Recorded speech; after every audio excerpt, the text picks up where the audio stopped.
I want to turn now quite literally to Kelly O'Grady, who joins me. It's so great to have you here at the family table. So we're talking about Iran, Israel, and global oil markets today had a reaction quite different than what it was late last week.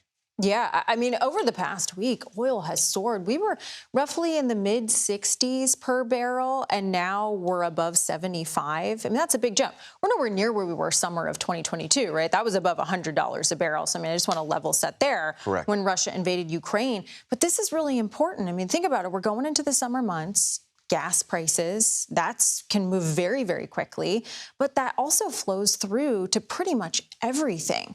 When you have oil prices rise, you have diesel prices rise. I mean, that's how trucks get your and my Amazon packages, our groceries, our cell phones when we go buy them at the store. And the fear from investors is that we could see something like we did with Russia, Ukraine in that summer. And as I understand it, Kelly, it's not just about supply, which is one enormous important part of this. It's also about infrastructure to generate future supply or keep existing supplies available. Yeah, it's kind of a double whammy of what you see going on here, because on the supply front, the Strait of Hormuz, that's where roughly 20 to 30% of the world's oil travels through. Iran in the past, and they have also this time around threatened, saying, hey, we're potentially not gonna let that supply through. That's a concern.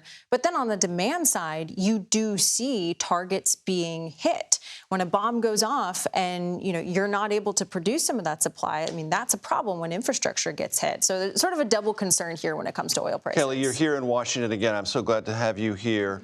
Federal Reserve tomorrow. It has been hesitant, needing more data because it's an uncertain economic environment. I would say, hello, another aspect of uncertainty.